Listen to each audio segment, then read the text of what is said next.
Charles-Henri Dupont, vigneron à Vertus, dans la Côte des Blancs. Je suis la 5e génération à reprendre le flambeau sur cette exploitation. Je suis Alain Géham, chef de cuisine étoilé des restaurants Alain Géham, Paris 16e. Bienvenue dans Assemblage.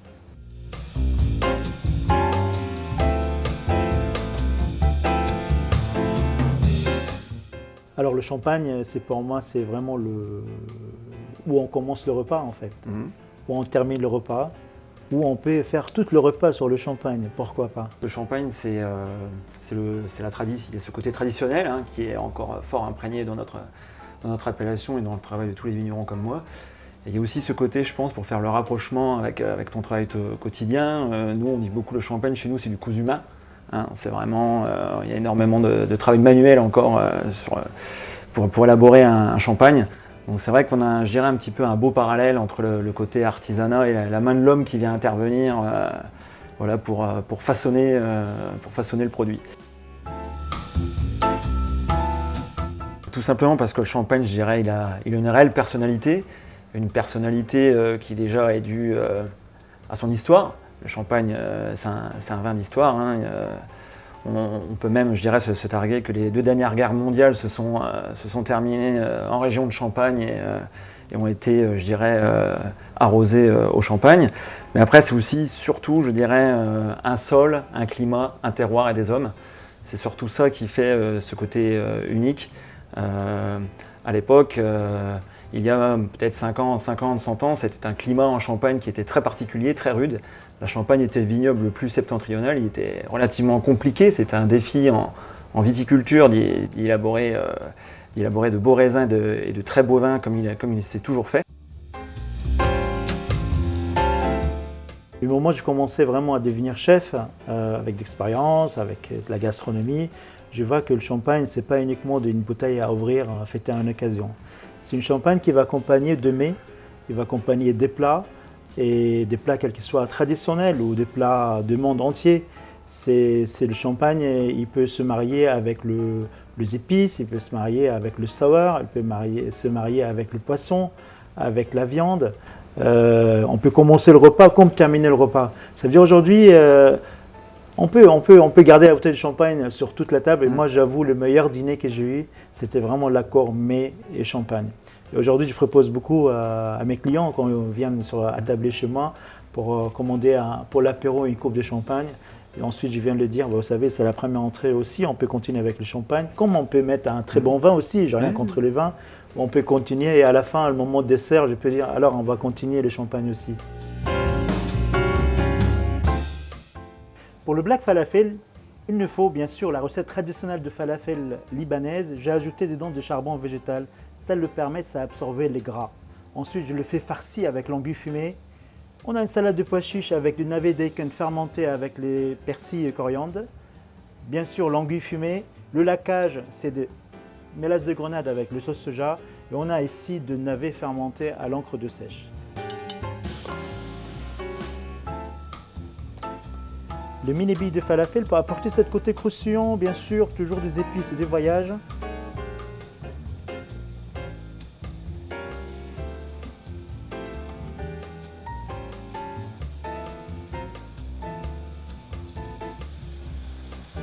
La mélasse de grenade, il va apporter cette côté mielé, acidulé.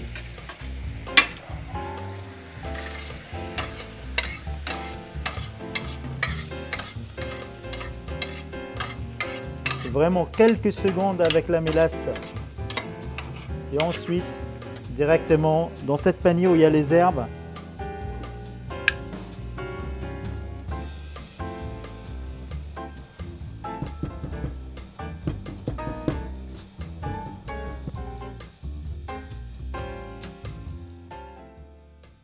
Je vais te faire déguster cette cuvée qui a été un coup de cœur pour toi. Ce sera l'occasion de la redéguster ensemble. Donc cette cuvée, je vais un petit peu te retracer un petit peu rapidement son histoire. Donc cette cuvée, en fait, c'est un duo parcellaire. C'est 2 parcelles donc de mon exploitation. Ce sont des parcelles qui sont un petit peu de cœur pour moi, car il y a une première parcelle qui a été utilisée, qui est une parcelle qui a été plantée à l'époque par mon grand-père en 1955. Donc c'est une sélection massale de la pépinière familiale. Et 1955, c'est l'année où ma grand-mère était enceinte de ma maman. Donc il y a un petit côté un petit peu symbolique. Et sur la deuxième parcelle qui a été utilisée dans cet assemblage, c'est ma première parcelle de vigne que mon papa m'a dit cette vigne-là plus tard sera pour toi. Donc choisis. Donc du coup j'ai choisi des plants de vigne qui ont une maturité très avancée afin de pouvoir élaborer des vins avec beaucoup de structure et d'ampleur. C'est un champagne qui a été élaboré au vignoble sans herbicides, sans pesticides de synthèse.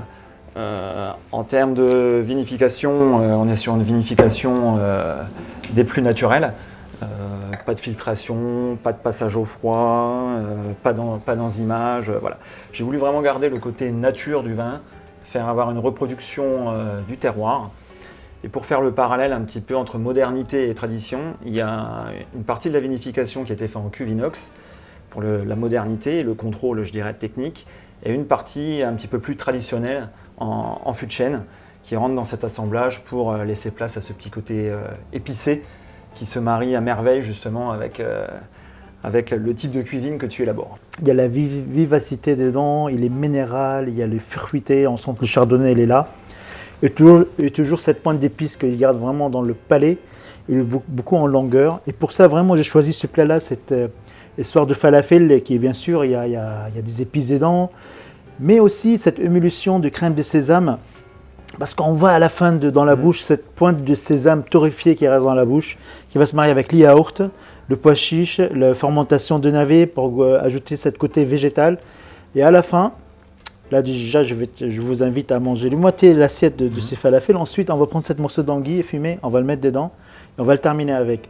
Et à la fin, on va voir cette côté aussi fumée qui reste très légère à la bouche, qui va se marier bien avec l'anguille fumée. Eh bien, merci Alan, je me lance.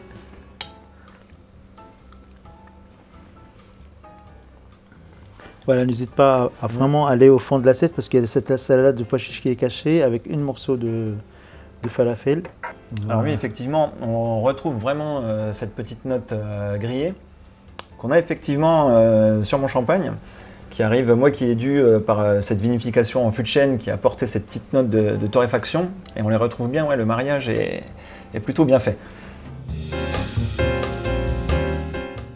Je dirais chez nous, le champagne, on le consomme un petit peu à toute occasion, c'est un peu comme ça chez tous les vignerons champenois. Mais je dirais, moi, un mariage que j'apprécie beaucoup, j'aime beaucoup sur les poissons, particulièrement sur les poissons crus, sur les carpaccio.